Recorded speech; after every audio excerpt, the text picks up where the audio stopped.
Hello, I am Joseph, the moral philosopher. Today, in this video, which is probably my first video I will be posting, this video is going to be about the morals surrounding the shooting of Renee Good by ICE officer Jonathan Ross.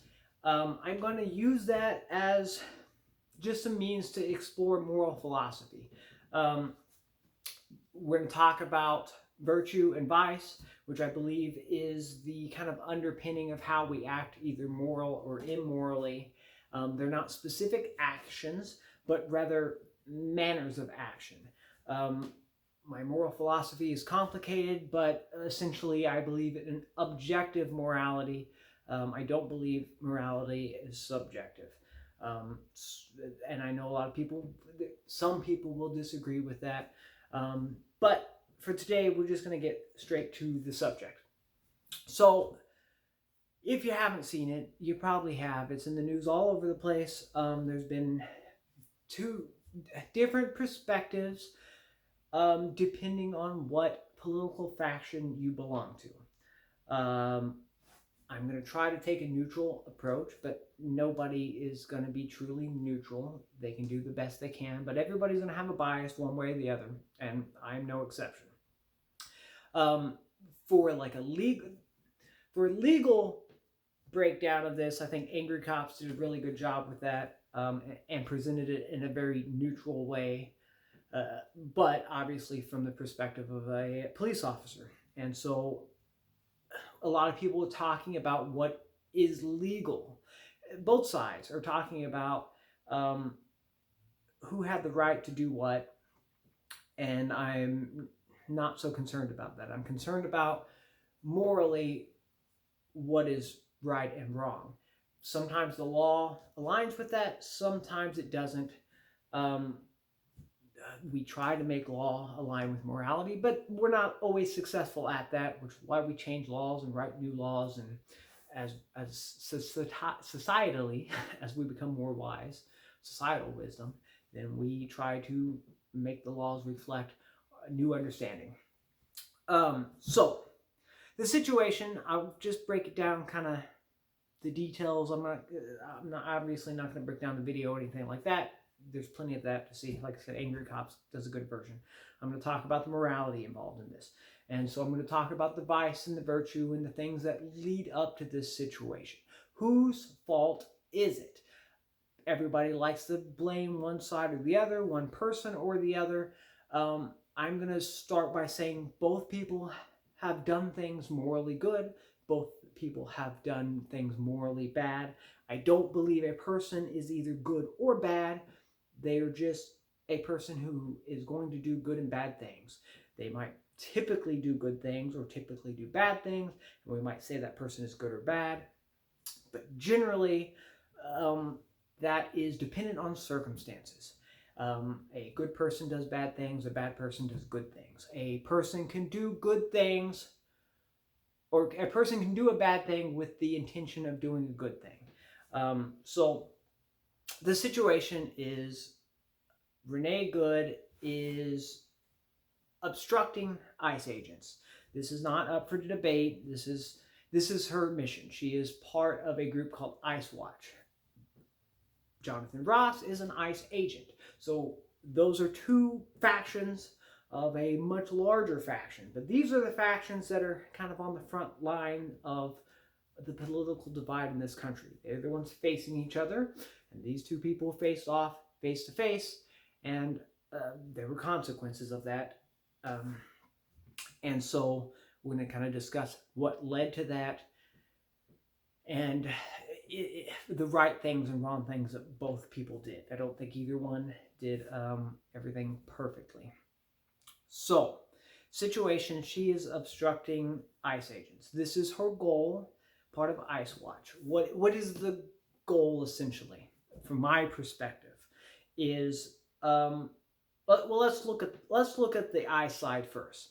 What is the goal of ICE? The ICE is there to enforce immigration law. Whether you agree with that or disagree with that, we will get into the morality of immigration issues in this as well.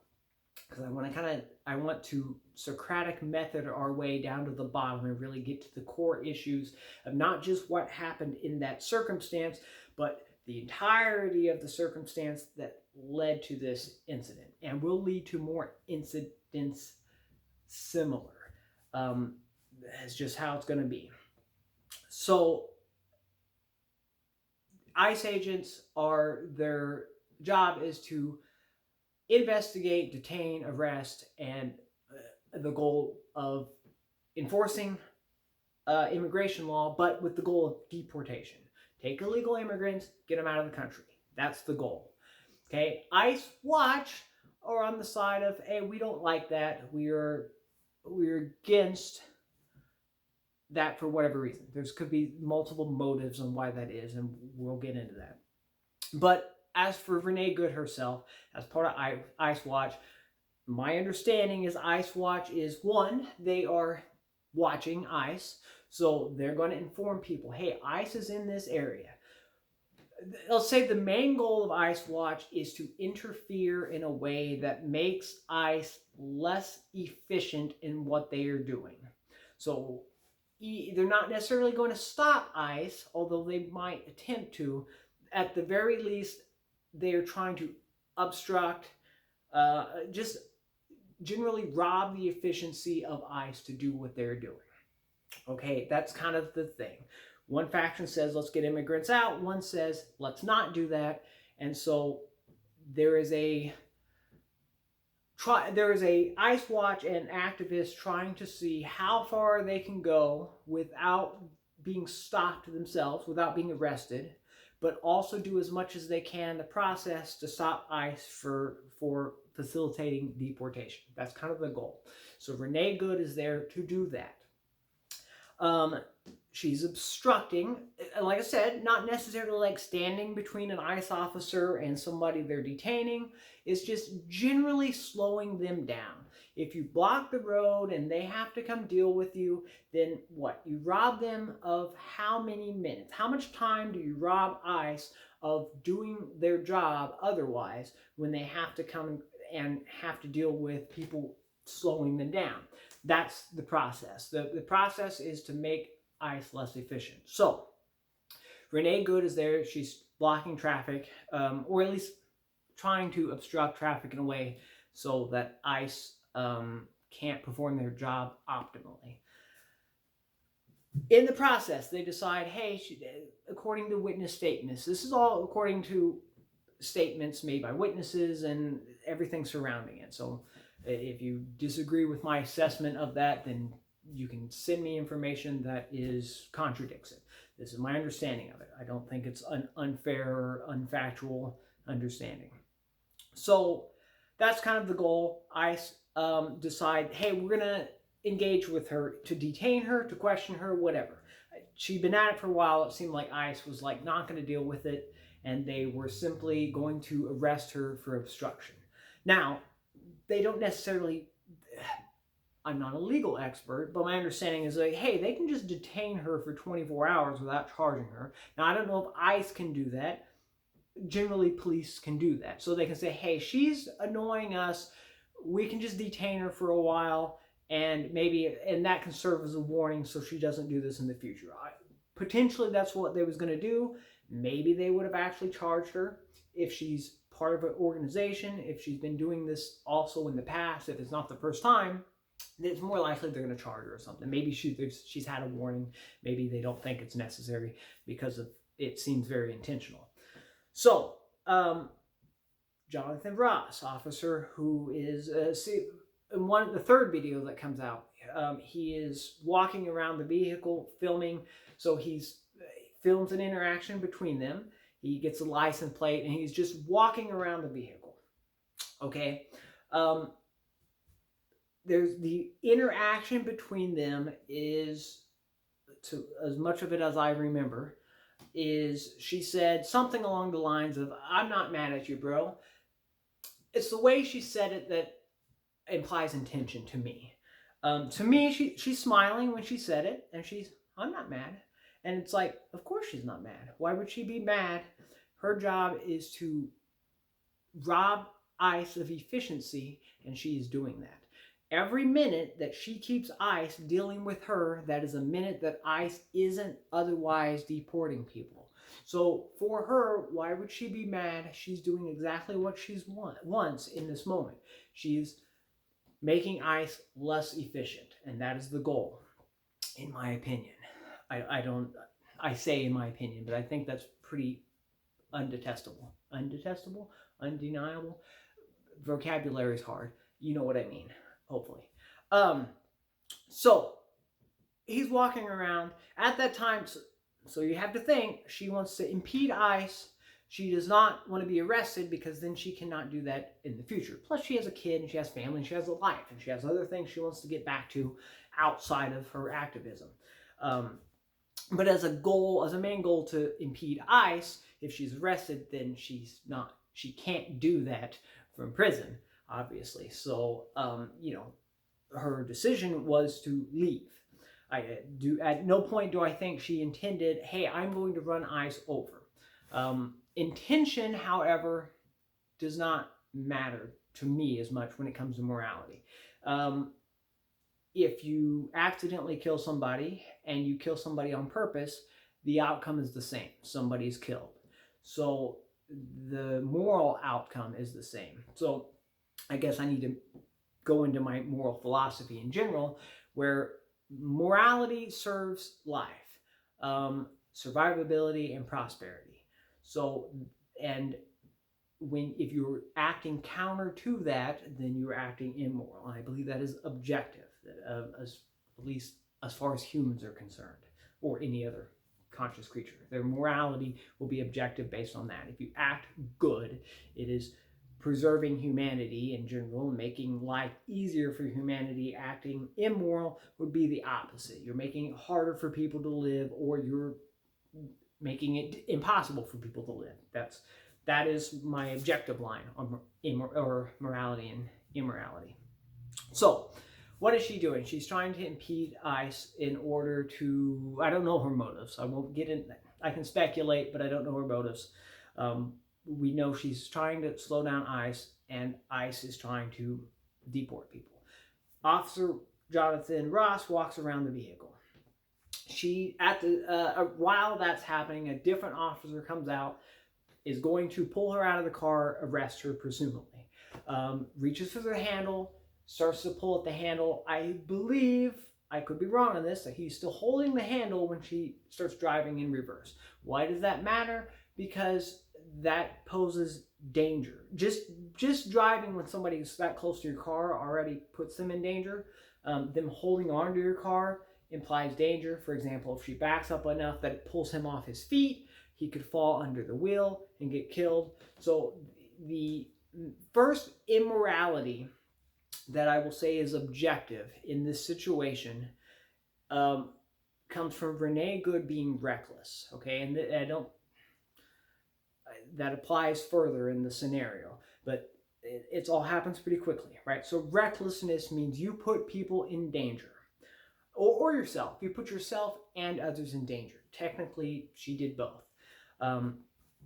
So she put others in danger first. So the officer's hanging on was in danger, in theory. Now, he wasn't hurt. He could have been. She backs up. She's going to leave. Not intending to hit anybody, presumably. Nobody knows what's thinking in her head. Oh, my furnace is loud. Well, that's annoying. Hopefully it's not too distracting. So she intends to leave.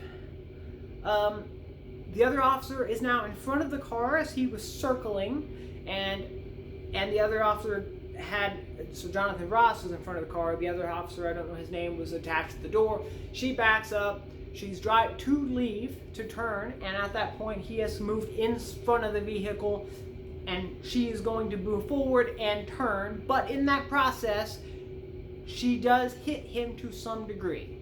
Now, was it life-threatening? Maybe it wasn't. He's not dead. Could it have been otherwise? Maybe. The point is she's continuing to act recklessly. Reckless is a vice. Okay, so that is morally wrong. So as far as, I'm not not blaming her for the situation necessarily. I'm just saying what are the morals of each action. Every action you take, you can be morally good, morally bad. Her action here is she's being reckless. That is morally wrong because it endangers other people. Okay? She's backing up. She's going to come forward. He's standing in front of the car. He does get clipped to some degree. The extent of injuries, who knows? They released a statement saying he had internal bleeding. There were videos that show his both feet sliding, so he is momentarily being moved by the vehicle. Now, at that time, he decides he's going to fire and shoot her. So we've talked about her morality. At this point, she has failed by being reckless. She has endangered other people, and this results in herself being endangered by people who will respond. So her reckless actions, that's her moral failing. What's the moral failing on the other side? Or did they do everything right? That's our next thing to get into. So let's go backwards in time 6 months, where Jonathan Ross is drugged 300 feet by a vehicle. He has to get multiple stitches. He's in the hospital. I don't know if that's an extended stay or just for the stitches. I don't know the details that much. What does this mean? This means, from his perspective and his experience, that a vehicle, he's going to see it as more dangerous based on his past experience than somebody without that experience would. That means he personally is more likely to act more with panic, I want to say, more rash. Rashness is going to be his vice in this situation. He is more likely to act rashly than a person who maybe did not have the same experience as him. What does that mean? Well, he decides my life is in danger in this moment based on his perspective and his previous experience. The likelihood of him making a more reasonable response is lessened because of the past trauma, the traumatic incident. Okay? Would a different officer have made that same decision that he did? Maybe not. So as she starts to move, he draws the gun, and as she comes forward, he shoots. He shoots 3 shots. It's not like one and then a couple shots later, but he did shoot through the front. He shot through the side because the decision's already made. My life is in danger. I need to use force against the force against me. Right or wrong, that's the decision he's made. So he didn't shoot and then wait 5 seconds and decide to finish her off. That's not what happened. It would have been, I made the decision to shoot in this instant right now, and it was all one instant, because some of the arguments is the first shot might be justified, but the second 2 shots were through the side window. I and a lot of other people don't consider that 2 separate choices. It was one continuous choice. So the action was, I'm using force, and it's not a stop and a start. It's one continuous action. Okay, why is it rash? Rashness is impulsivity, right? You're acting quickly without thinking the consequences through. Both of them did this. Recklessness and rashness both have this characteristic. Now, you can be reckless with intent. I don't necessarily think she was, but I don't know that. Nobody does. She's the only one who would know that. So, whether she intended to be reckless or whether she just wasn't thinking about the consequences, the action's the same. It puts other people in harm's way. Rash actions can also put people in harm's way, which it did. It got Renee Good shot because the officer acted rashly. Why is it rash? Because he didn't consider the consequences. He didn't have time. I'm not saying he had time to. He had a very small moment of where he could contemplate acting. I think it was simply, I'm in danger, I need to respond with, there's force being used against me, I need to respond with force. Did doing so make him safer? The answer is no, it didn't. By shooting her, it's actually possible that her foot goes limp, falls on the pedal, which it seems like that's what actually happened, and actually makes the car speed off. He maybe even put himself in greater danger, or somebody else in greater danger because of that. But that is hindsight. We can look back and say, well, this is what happened, but when you're making a decision, you don't necessarily know what the consequences will be. To him, it is, I have the right to defend myself, and I'm going to do it in this method. Is that the way he should have defended himself? No, he simply could have just got out of the way. And he got clipped, but he didn't really have a lot of time to get out of the way, otherwise he would have got clipped. So, does shooting make him safer? No. So here's my moral philosophy when it comes to use of force. Minimum necessary force with as much force as necessary. What does that mean? That means he should use the least amount of force to keep himself safe, but no matter how much force is necessary to do that, he should use that. That means if he could sidestep the vehicle and be completely out of the way and be safe, then that is the proper response there. Now they can use force later to find her and arrest her. But in that moment, that doesn't actually apply to his self-defense situation. That is justice after the fact. So he can sidestep, that's like ideally, but again, not enough time. I think if he could have, he would have. But I think he tried to, and he still got clipped. What's the alternative here? Force. Well, this is what he went with. He used deadly force. If deadly force was necessary to protect himself, then morally that is justifiable. Was it or was it not? Well, in the moment, we assume he doesn't know. So he doesn't have time to consider that. He just has time to react. So he's not going to be charged legally. Legally, you are allowed to defend yourself, even if maybe you shouldn't have, I guess. Right? It depends on where you are and what jurisdiction. Some places don't want you to defend yourself, but self-defense is a moral responsibility to yourself. If you're defending yourself, even with lethal force against somebody who's trying to hurt you, presumably you're the innocent person and they are the aggressor. And that also means that in theory, if you did hurt them, then there's maybe a chance that they're less likely to hurt people in the future. Now, we can't know the future, but that's a general inference we might have, which means we tend to side with the person defending themselves when they use force, even if it seems a little excessive. Was it excessive force? Well, legally, no. Morally, yes, because it didn't actually make him safer. It didn't really make anybody else safer. You can say one of the arguments on the right side of the aisle is going to be, well, she could have put other people in danger as she was fleeing. Did she actually, though? And can you actually know that? It doesn't seem like it. There was nobody else in front of her that she would have hit.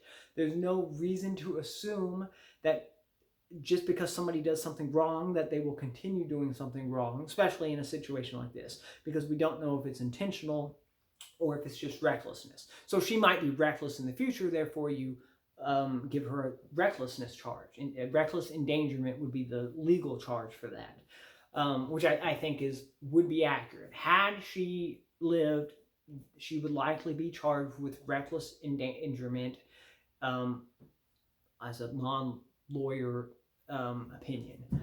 That's what I would think. Maybe obstruction, maybe, I think assault with a deadly weapon, maybe, but yeah, you could get that. Did she intend to? Probably not. So maybe reckless endangerment, in my opinion, is the most accurate thing. What's the moral of all of my rambling? My rambling is she acted recklessly. She acted foolishly in ways that would take me too long to explain for one video. So I want to make a second video that might kind of address some of those issues. In that instant, though, she acted recklessly. In that instant, he acted rashly. Both of those things are morally wrong because she put others in danger, she put herself in danger. His action resulted in a death that didn't need to happen. That's it. That's the moral philosophy of this exact situation. What I do want to get to, I'll make some different videos because this video is going to be too long otherwise. I want to discuss the morality of immigration law in general. Because you could ask, why was he there? Why was she there? Well, that's complicated, and you have to get into immigration and the morality of that. Not just the morality, but you could talk about the legality, but that's not my thing. I'm going to talk more philosophy-wise. And that deals with consequences of actions. So what are the consequences of immigration, legal or illegal? And then how does that apply morally? So we'll discuss that in a different video. Then we can discuss, why was she there? She's an activist. Why is she an activist? Is she virtuous in doing so? Is she immoral in doing so? What might be applied to that? So I want to come back to those issues, but as for the exact instance where this all happens, she acted recklessly, he acted rashly, that resulted in death. And it's unfortunate, and we could say, well, we wish she would have lived, we wish that wouldn't have happened, but it's not so simple to say that one instant shouldn't happen, because those are results of consequences of much deeper political actions, immigration enforcement in general, and the activism against it. So really, to understand why are those two people in that place at that time, we need a deeper understanding of those issues. But in the instance when they acted, she acted with recklessness, he acted with rashness. It was not good for either of them. Is he going to have guilt? I don't know. Maybe he justifies it to himself. Maybe he does feel bad about it. I don't know. So, I will say one extra thing to this. What do I think should happen to him? This would be a whole other video on what I think about justice in general. Generally, my idea of justice is you want to prevent, you want to stop people from harming others, and you want to prevent them from doing further harm. And if you can do that in a way where they can be rehabilitated, then that is justice. I don't agree with punishment for crimes. You punish somebody by locking them up, you let them out, they just go do more crime because that's what they know, and they didn't really learn anything, and they didn't rehabilitate. That takes moral development, character development, that our system doesn't have. And so, as for justice for him, right? Because she acted recklessly, and the result was her death. He acted rashly. What should be the result? In my opinion, people shouldn't be punished for their crimes. They should be prevented from doing wrong in the future. Given that this situation happened and he was drugged by the car in the past, he has two different trauma-inducing situations that I think will make him act rashly in the future, which means he is more likely to put people in danger because there is a underlying anxiety or fear of harm to himself. Because of that, I don't think he should be in a position like this anymore. Desk duty is fine. An entirely different field of work would be fine. Like I said, I don't think he should be, I don't believe in punishment, right? I believe in stopping harm and preventing future harm. So if you take this person out of situations where he might do harm in the future, intentionally or non-intentionally, then justice is served, right? You've protected life, you've made the world more prosperous in the process. And so that should be the goal of justice. I think that should be the consequence of this situation. I know a lot of people are filled with hate and resentment, and they want punishment, and they want revenge, and those things do not Those things are immoral. They do not lead to good things. They might make you feel good at the moment, but in the long term, they're detrimental. So that's my take on that.